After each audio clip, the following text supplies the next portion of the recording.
Welcome to Behind the Badge with your special guest, Lieutenant Williams, your news source for all things police in the city of Fond du Lac.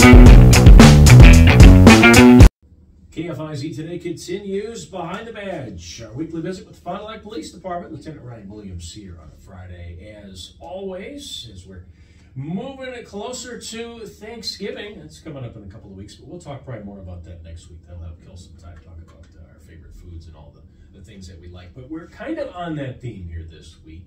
Holiday shopping is our topic, and I guess that kind of ties into Thanksgiving, right, with Black Friday and all that craziness. Yeah, and I think when we talk about it, a lot of things have changed in shopping now with online shopping, which kind of presents other challenges as far as law enforcement is concerned as well. But I just want to cover the whole basis, and I would just ask people to be a little bit more vigilant as far as being aware of their surroundings and not as trusting as we tend to be. We know Fond du Lac is, it's a smaller size city, and a lot of people believe that things can't happen here. They still believe that mentality. I don't know where or why. I never had that. I grew up in Clintonville, Wisconsin, which is way smaller than Fond du Lac, and I was always just paranoid. I was always locking stuff and everything like that. My wife, on the other hand, grew up in Elkhart Lake, Wisconsin, small town, a little smaller than Clintonville.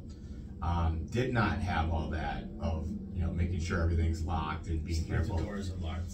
Yeah, so different mentalities of growing up, but I always do. I'm just totally paranoid. And I would ask some people, not that they have to live their life in paranoia, but if they do a couple of steps, that might help out as far as deterring crime in our area. So I've got a little note on that. I'm very similar to you. So I come home and the garage door is shut. I don't like leaving the garage door open because of that, right? I mean, it can welcome in anything, or even animals. I don't want birds flying in there. I don't want chipmunks getting in my garage. So they pull the car in the garage door goes down, unless I'm sitting in the garage. If I'm out there, yes, but that goes down. Then I've got obviously a door that connects into the house, and I shut that and I lock it right away because of everything that you just talked about. If I leave that door unlocked, I'm not saying that it invites that opportunity, right? Sure. If I lock it, that's just an extra layer of security, a deterrent. Should anybody somehow break into the garage,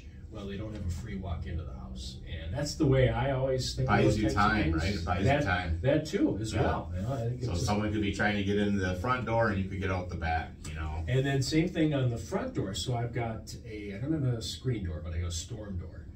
And I almost never use the front door unless I'm getting a delivery. But I always have that thing locked. And people are like, why do you have that thing locked? Because I don't want somebody, if they got that door, now they've got instant access to the front door. And no, I want them to have to try to break that glass if they're going to get in. And then obviously, yes, I'm going to. So you might even be more secure than I am. But that's good. I'm not going to fault anyone for that. No, I think that's a great way to live, and I highly recommend. And certainly, this isn't way back in the day when you leave your door unlocked when you leave home. Right. I don't know anybody that does that anymore. So, I think Black Friday, as they usually call it, the shopping, the going out shopping, it really is a cultural phenomenon, but it's kind of dwindling down a little bit. It's still a big deal. People like to do it, and it's kind of cool. It's a reason for people to get together with their relatives, and I like that it's become more of like a family tradition in that aspect than it's been to just get cheap stuff. But there's still that aspect of it. But with that being said, criminals are looking for opportunities. Criminals don't want to work hard. If they wanted to work hard, they would get jobs and make money the old-fashioned way. But they don't. So one of the ways that they do that is they simply go around and look at vehicles. And they do this not even just shopping, but they do this around town. And they're looking for easy opportunities. Number one thing that we can do to prevent crime is lock our doors. All the time, lock your doors.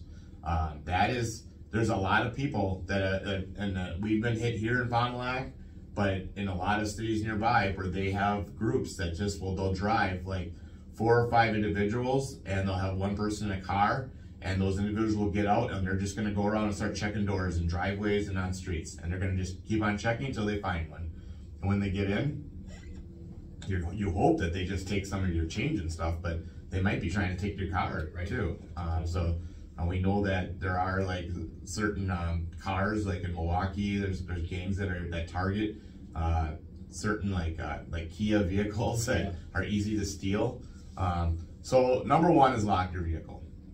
You don't want to have them spend time and randomly just checking a door handle doesn't take much, and it's hard for us too, because it only takes a couple seconds for someone to check a door handle, and they can easily make up different stories of why they're there, right? So if we don't have it on video or something like that, it's hard to prove that they actually checked the handle. And unfortunately for that, we're not going to be doing prints and DNA and stuff like that, because our crime bureau is pretty flooded as is.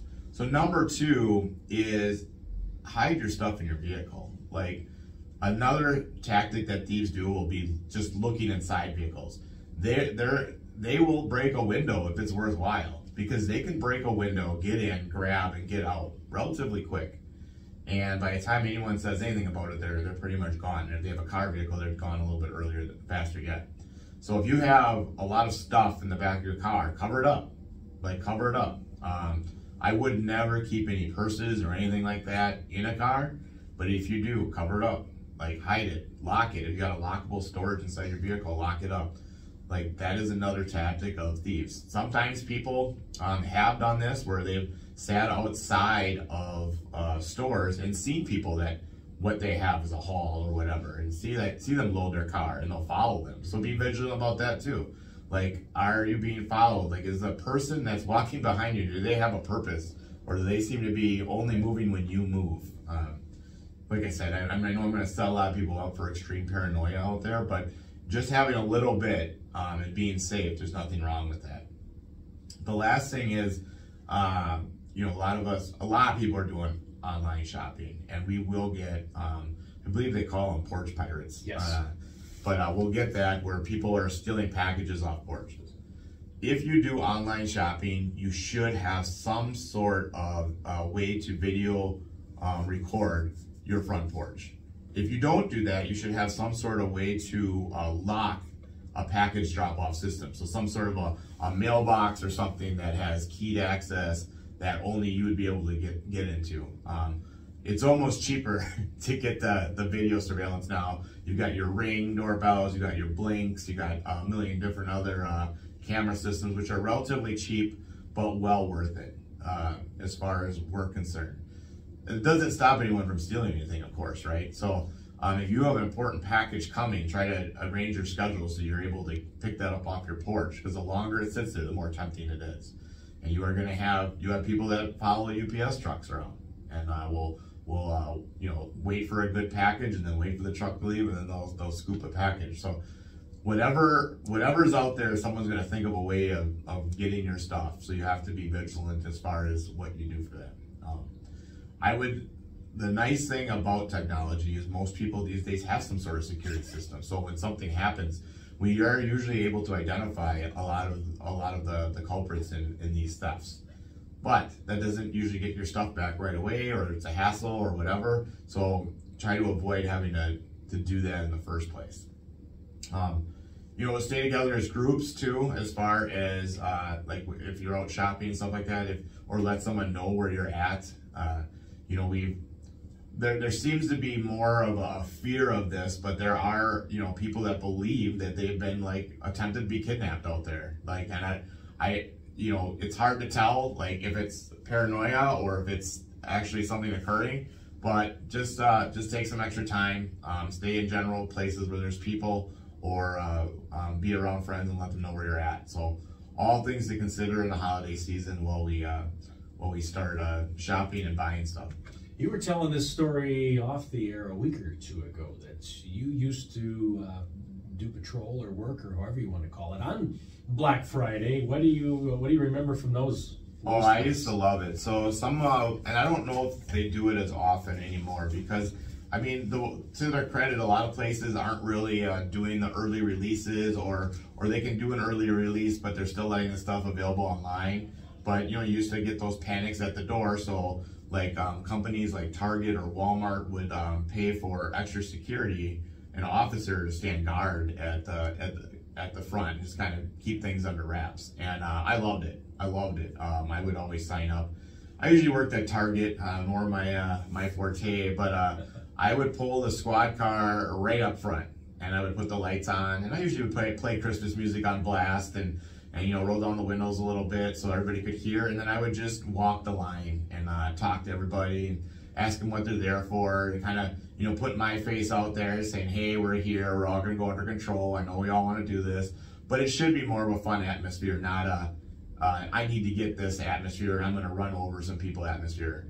And a lot of like companies have done a really good job of, if they have limited quantity items, they'll actually walk down that line and they'll say, what item are you here for? Okay, well, here's a slip for that item.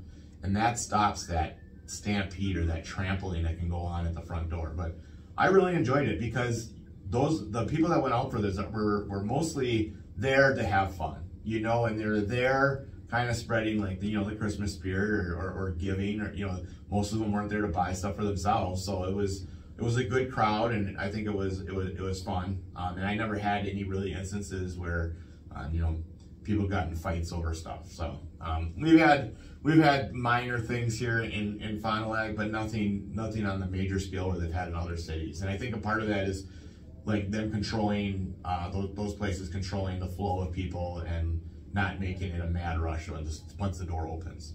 We know some of those shoppers would stay overnight. I mean, they would get there on Thanksgiving night and spend the night, others getting there early. When you were doing that, what time did you have to roll in? Oh boy, so I remember it would usually be Thanksgiving night, which, you know, my wife was always happy, but we made pretty good money, so she wasn't that unhappy. Boy, I want to say I'd probably get out there, it was dark. I want to say like 5 or 6 or something like that, and they would open the doors.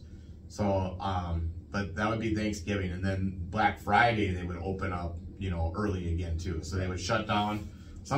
For a while, they were staying up over all night, I think, some of the places. So yeah, so they would stay open, but whenever they would open, I'd be there a little bit earlier, and there would be people there. And I remember a couple times where you'd go by and kind of, you know, stake it out, and you'd see like people were already in line for that. So, right. You know, God help them, but not me. And now, yeah, like I say, now with all the online deals and stuff, it's not really worth it. So we're kind of seeing that die down. We're kind of seeing, I think, you know, that need for commerce stuff kind of died down a little bit. There's always going to be that, but I feel like most of it is done in the act of just trying to do something together with your family, like tradition. So I think it's all good-hearted, and as long as everyone's safe, I'm all for it. I agree. We'll catch you next week. It's Behind the Badge, KFIZ Today.